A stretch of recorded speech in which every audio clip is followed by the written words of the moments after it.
They say grief makes you irrational. But that night, when I lowered my son's coffin into the cold earth with no one beside me, I wasn't irrational. I was awake. Rain soaked through my coat. The priest mumbled words I didn't hear. My fingers clenched around the folded note my mother had sent me the night before. "Stop being dramatic. This is urgent." "No, I'm sorry. No, we'll come." Just urgency. Over my son's trust fund. That was the moment I understood what kind of family I had. 2 years earlier, when my wife left, my mother had called it inevitable. She said a woman like Clara couldn't handle real tragedy. She meant the diagnosis, the one that promised my son wouldn't see 12. Back then, they still pretended to care. My parents threw dinners, toasted to hope. My brother Mark even moved into the city to help. He smiled too easily, hugged too long, and called me stronger than most. I should have seen it. The betrayal didn't begin with the trust fund.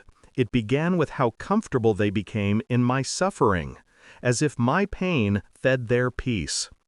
After the funeral, I sat alone in the kitchen, my son's drawings still taped to the fridge.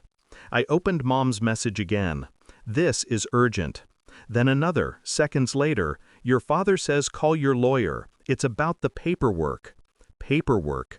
Not the body, not the burial. The fund. I called the lawyer the next morning. He told me something odd had happened.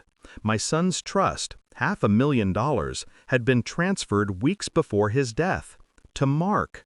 I didn't speak, didn't breathe, just listened to the static hum of the line.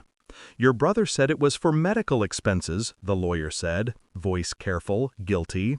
"But the withdrawals, they don't look medical." Grief teaches you silence, but betrayal teaches you calculation. I didn't confront them.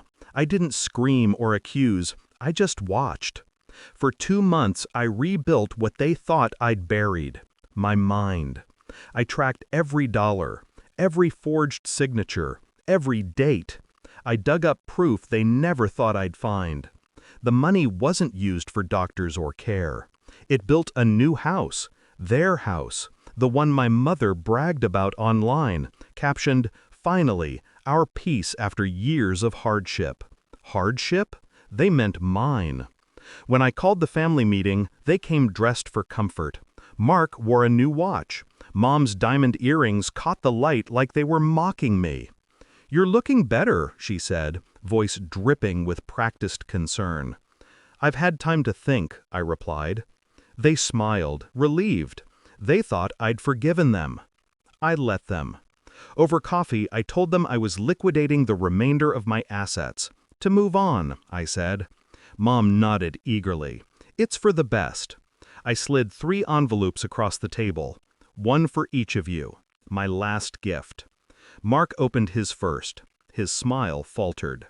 The paper inside wasn't a check. It was a copy of the bank statement. His signature. The transfers. My mother's voice cracked. "What is this?" I looked at her. Steady. "Proof." "Of what?" Mark asked, trying to laugh. "Of who you really are." It took everything in me to stay calm as they unraveled. Mom's mask fell first. Rage beneath pity. "You don't understand," she said, voice trembling. "It was your father's idea." I cut her off.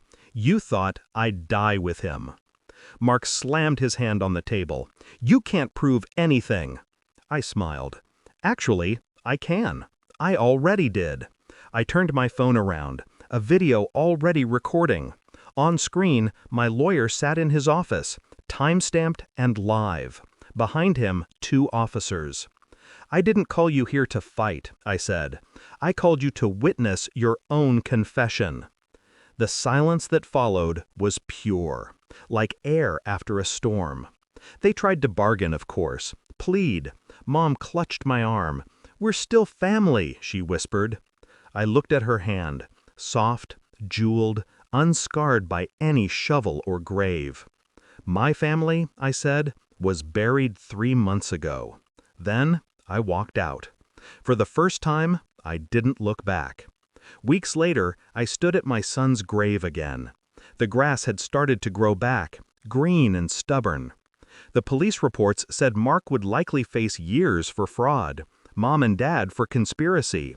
The house was seized. Justice didn't bring joy. It brought stillness, enough to hear the wind whisper through the trees, the same sound my son used to love.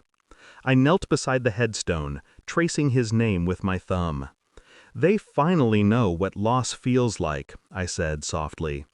A part of me wished he could have seen it. Not the revenge, the peace, the quiet that comes when the noise finally stops. I buried my son alone, but when I buried them, I wasn't alone anymore. He found out who took his place, and I made sure they never forgot it.